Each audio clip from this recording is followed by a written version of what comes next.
Hello and welcome to WRC on TCHUB, where in this episode we'll be taking a look at the review of the last round in Japan, which was a short while ago. I'm Nicholas Jones, and my usual guest is Ash Mayer. Ash, welcome.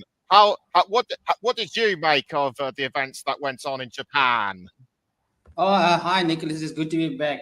Yeah, it was an absolute epic rally, Japan. It's so good to be back in the land of the samurai. Yeah, it was an absolute epic battle between Evans and Seboje right through the rally of Japan. But yeah, some key mentions from the rookies that we will go through. But it was an absolute epic rally, throwing major twists and turns throughout the rally. Yes. Evans and Ogier, they go really well on tarmac. I think Evans showed a bit more aggression than he has done throughout this whole season. Even in Sweden and Kenya, he wasn't that aggressive. Yeah, no, look, I think it's mainly come down to because it's the last rounds of the title fight and he's pushing really, really hard. And he's been consistent throughout the season, but I don't think he's really been pushed. And you can see OJ is putting pressure on him because he's always also got that consistency. And throughout the season, OJ's also been there, winning stages, grabbing wins, and it's also spurred Evans on to like really really push for the title fight because it is very very close in the top three, and it's not out of the title fight for Tanak. He's still mathematically in contention, but with Evans and Sebo J riding like they're riding, I mean, it is between those two. It is anyone's game for the title. I have to correct you. It's actually Kalle Rovanperä who is mathematically in contention for the title. Tanak is out.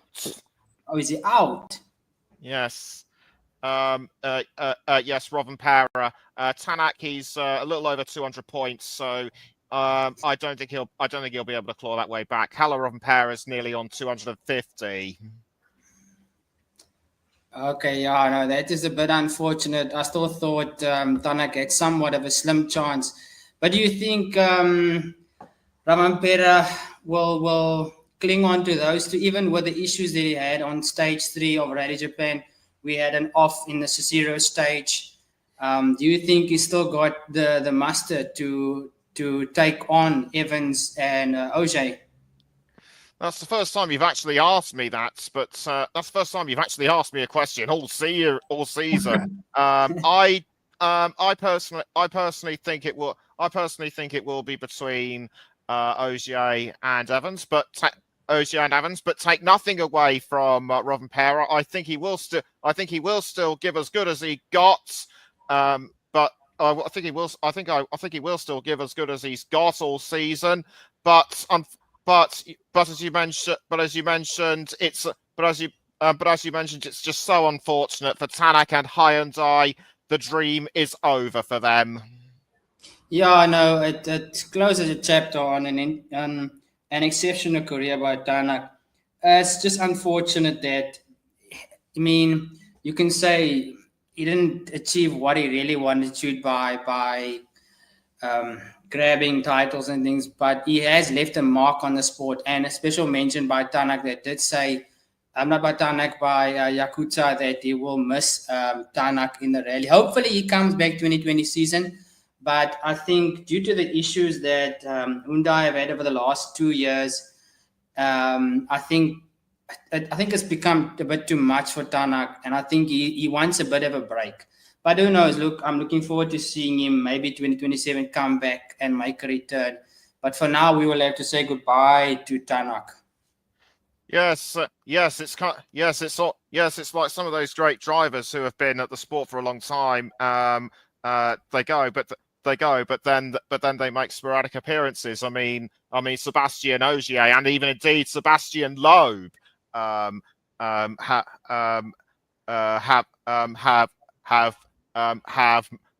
made appearances like that. But going back to Tanak and the legacy that he'll leave, I have to agree with you.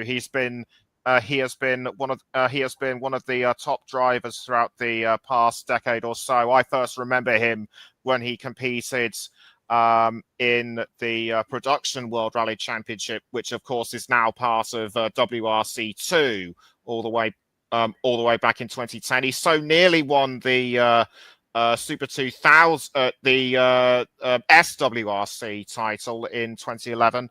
But then he got his big break in 2012. If you remember, at the start he was a bit erratic, but by the middle of the decade he appeared to have ironed all these out. And of course, one does remember that famous incident in Mexico when he plunged off into the river, and the car was submerged and it had to be rescued. And Oit and his co-driver actually made a bit of a joke about it by putting on some diving masks. Yeah, I know Tanlak's left a remarkable impression on the sport. I mean, coming in, like you say, he was a bit erratic at the start, but I think that comes with the territory and finding your feet in the sport. I mean, but he's had a monumental career, and yeah, and I wish him all the best and hope he makes a return in 2027. Because if you look at how the fight that he had with Novell, the ups and the downs he had this year, he was there this year. He was in the title fight, but I think it's just that the manufacturing side of Hyundai let him down the most. Because I would say he was up there as in terms of consistency with the likes of OJ and Evans. It's just that on the manufacturing side, Hyundai has been a big letdown. Yes, in a way that kind of reminds me of a Finnish driver called Mikko Hirvonen when he was at Ford. The package was there, but it wasn't exactly right. Even though Ford during this time did win the manufacturers championship, but that was when they had Marcus Gronholm. But after that, it all started to slip away from him, even though it was in contention for the championship in 2009. Yeah, no, look, we'll have to see going into the next few years what will the impression leave, or the gap that Tanak leave, and which rookie will fill his boots. I mean, because there's lots of them in the wings waiting, as we have seen. Well, Oliver Solberg is already jumped to Toyota, so he's signed with Toyota. So who's going to fill the void that Tanak has left? I mean, the rookies are sitting there waiting. I'm personally looking at Cesc. What will he do next season?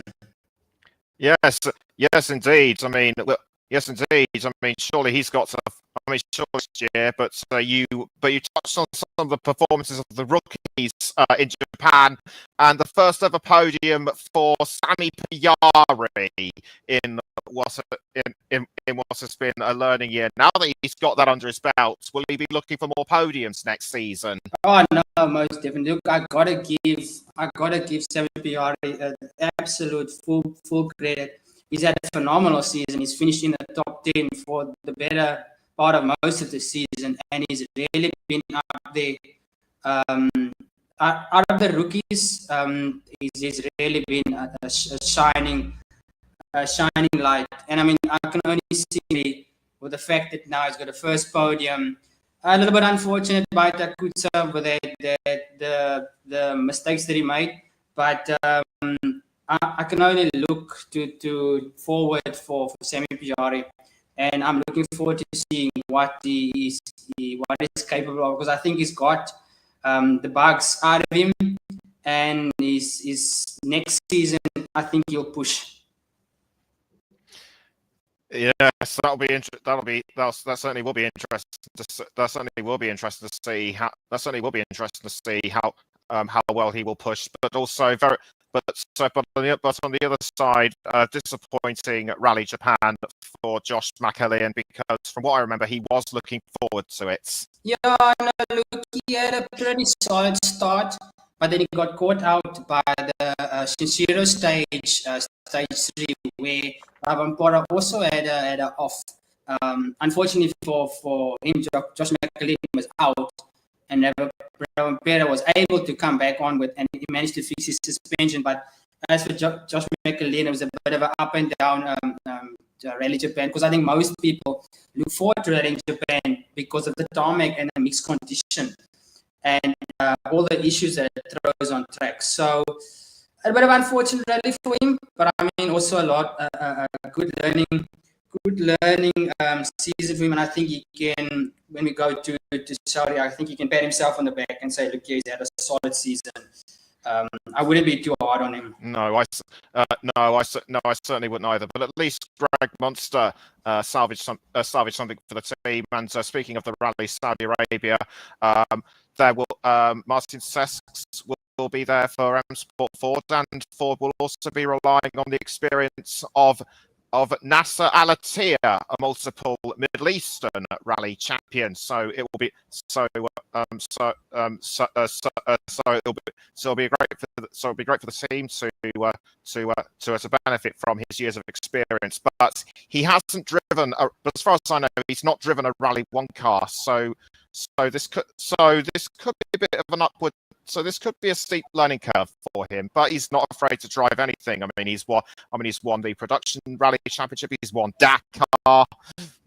I don't think it'll be too much of an issue for Al Attiyah, because I mean, like you have mentioned, he has won the Dakar numerous amount of times, and I mean, when you've got the likes of Science Senior coming from rally going to Dakar, and I think roles can be reversed from Al Attiyah going to WRC. So I think he's more than capable of having a go at it in Saudi Arabia. But I mean, it's anyone's game. It certainly is. And now we get to the point of the program where we ask who your driver of the rally is and the reasons behind it. Oh, this is an absolute tough one, because, man, who do you call? Because if you look throughout the Rally Japan, Evans had a little bit of a slide and a little bit of off on embankment on the final day, but he managed to recover well. And then if you looked at the last stage, the wolf stage, where on the timings it was neck and neck, and Evans and Ogier were absolutely pushing. And Ogier pipped him by hundredths of a second on the final stretch. So, as much as I love Ogier, I think I will just have to give it to Evans for being all around in Rally Japan. It's a hard one. It's tough. Yes, it certainly was tough. I mean, Elvin Evans.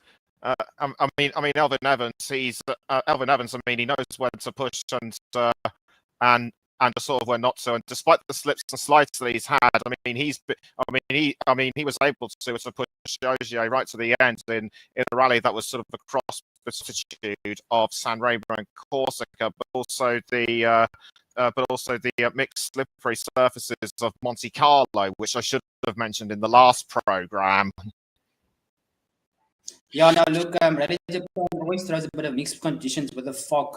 And it's, as Seb Ogier mentioned, I think it was on day 2, where the leaves also made it a bit slick on the tarmac. So that was also causing a lot of drivers' issues, as you saw with Ravampera that had off, Josh McAleen went off, and then with Evans also coming off the bank. But even Formo had a bit of a slide. So it's one of those remarkable rallies to go to, where it throws everything at you. A bit of Monte Carlo, a bit of what can I say? A bit of just all round rain, wet, fog, tarmac. It's just so slippery and tricky.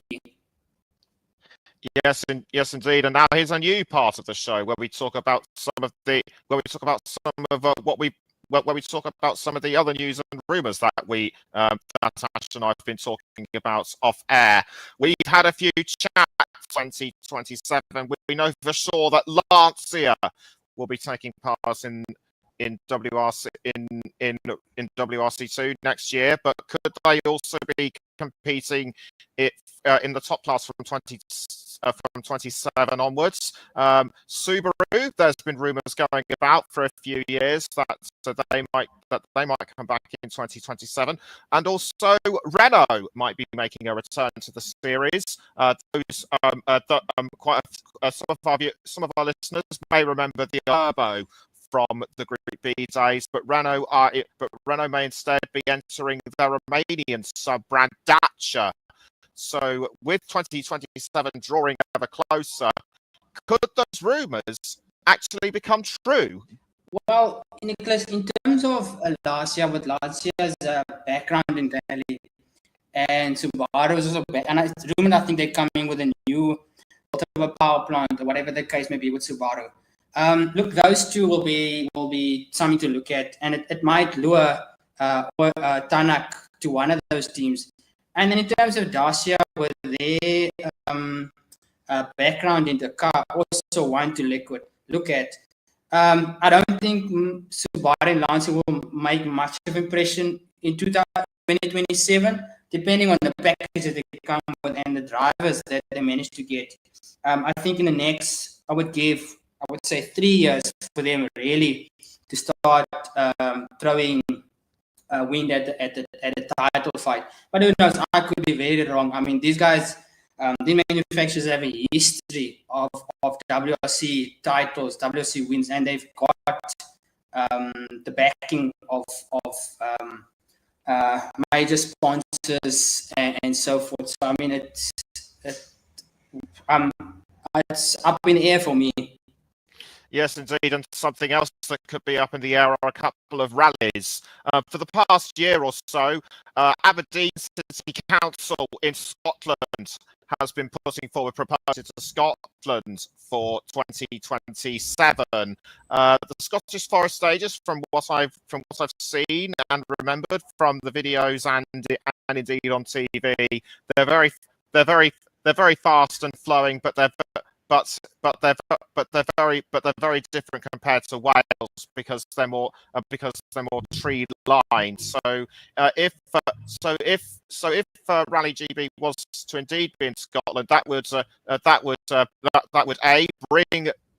bring the WRC back to the UK, which it hasn't had since 2019. But also it might create a new, because Scotland does have a history of rally drivers and motorsports. Yeah, no, look, it would be nice to see Rally Scotland. I mean, with the tricky conditions and, like you say, the tree line, it's very narrow. I personally, from playing the games, I've loved Rally Scotland, but it's very narrow and very tricky. And with its history of Colin McRae and McRae's daughter also making wind in the sport, in the women's division, it would be nice to have a GB Scotland rally back. And I mean, it will throw an absolute mix of conditions, because I mean those roads are so narrow. It's going to be so tricky, and it's so fast with the sweeping curves. Yes, indeed, and yes, indeed, they are. And Holly McRae has been doing a bit of media work for television. She's presented the British Rally Championship for the past couple of years, and a cracking presenter she is too. We've also touched on the possibility of a rally in America making being selected for the WRC. Was in the States was the Olympus Rally in 1988. So I've forgotten which state it was in, but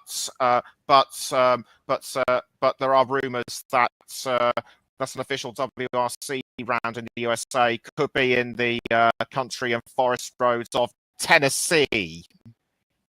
Yeah, with the American, I think it's a lot got to do with the Subaru backing, because they do have a yearly rally in America, and with Leah Block also pushing a rally career It could be bring a new refresh to. I mean, it's nice to have more tracks to go to, and give it bring a different set of fan base to WRC. Not that it wasn't there, but I mean, just open it up more to the, the the USA side, and also like you say, it's a forest track, so I don't think it will be as wet and muddy as Scotland, but I think it'll be more on the drier side and dusty, a bit like Australia. And Oh, Australia! Yes, I remember Rally Australia. yes, so at Tennessee, as from what I know, it's very dusty conditions.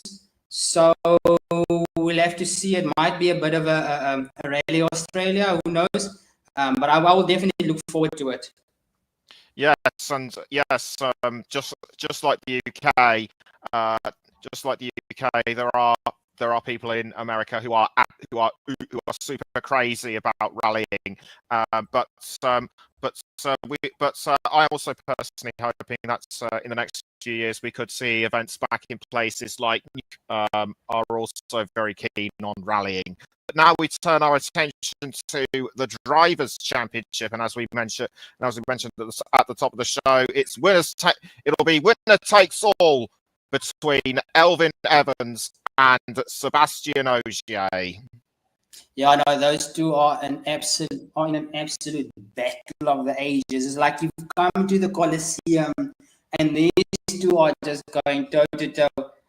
I want to say like Rovanpera still in this fight, and he mathematically is, like you said, and he would also want to go out this season with the bag because he's also finishing up and he's going to one seater.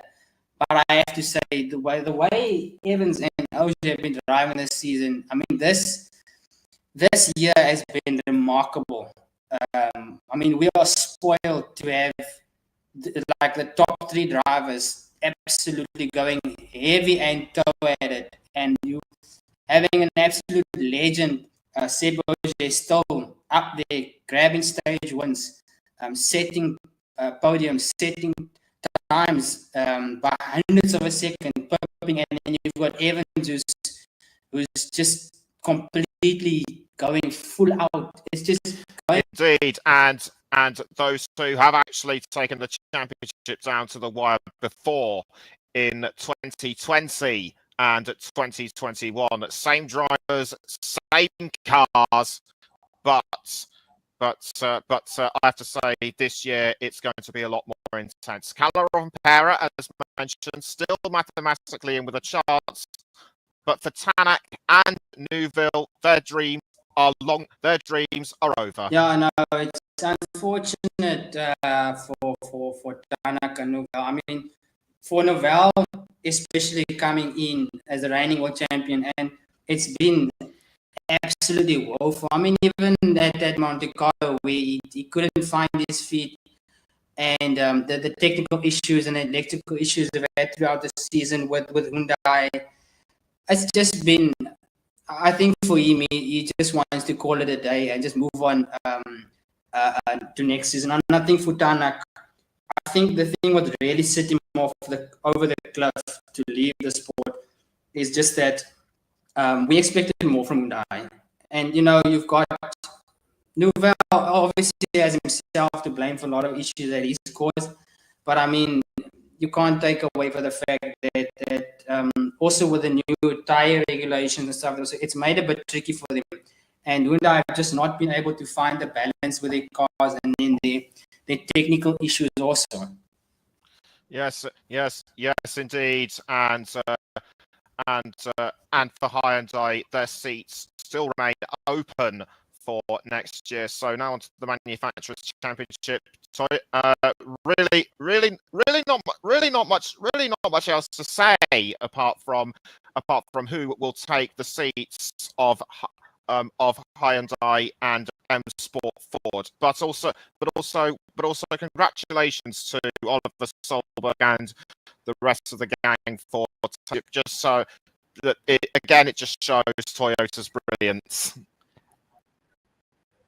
Yeah, no, look, I gotta give kudos to Toyota because they've been just on the ball from Monte Carlo. I mean, yeah, they've got the driver packages and they've got the likes of, they've got the likes of OJ, they've got the likes of Evans. Kutsa's shown his hand a few times, but he's also had a bit of a mixed bag of a season. But yeah, look, Toyota just absolutely had almost near clean sweep throughout the season. So I mean, they can pat themselves on the back for having a stellar season. Yes, indeed. Whilst the seats at Toyota have been filled, there is still plenty of space on. You touched upon this with me earlier in the week before we went on air that you would like to see Martin's Sesks at M Sport Ford, which I'd have to quite agree with because he didn't do that many rounds this season. He could have benefited from a full season, and you were right. He should have been in the team instead of Gregoire Munster. Yeah, no, I think it's a bit unfortunate that he didn't have a full season. But I mean, for the rounds that he had, he has been pretty consistent, pretty solid. But I'm glad he's getting a drive next year. I mean, and alongside and going up against the likes of Solberg, which has had an absolute phenomenal season, winning almost every single round. I mean, hey, he's definitely got his father's genes. He certainly does. And as for Hyundai, who have still yet to decide on who their driver lineups will be. Who do you think will fill their seat? Yo, that's a tough one. I think Jorgensen. Oh, Robert Jorgensen, yes. Yes, I think he's more than likely to fill the gap by Hyundai. Look, we've got some stellar rookies coming through. So it's definitely going to put pressure on your big guns. It's a pity that Ravampera and Tanaka are leaving.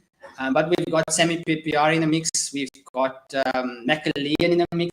So the WRC season next year is actually spoiled with amazing drivers, and we can only look forward to what Martin Sess, Jorgensen, and Solberg would do next year. Someone else who could be on the verge of a WRC seat, if at least in my opinion, could be the young Estonian Robert Vives. He has scored a good number of points in WRC too, but he's not quite. But he's not quite up there. But he hasn't quite up there with the likes of Jan Solons, Rupa Kohanen, Gryzin, Russell, and of course Solberg.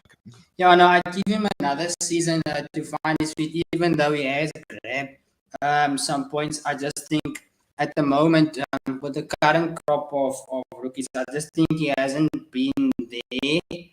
But he is showing good performance. I just give him another season to settle in and just find his feet and just learn.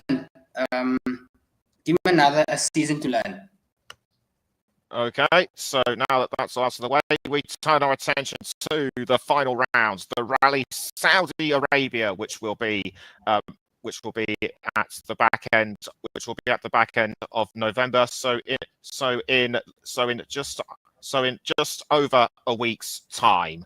Now, so this is the first time in some 14 years that the WRC has been to the Middle East. The last time they went there was Jordan, which they did for a few years, and the 2011 event was at the time the closest finish to a round of the WRC. Sebastian Ogier beat Jari-Matti Latvala by 0.1.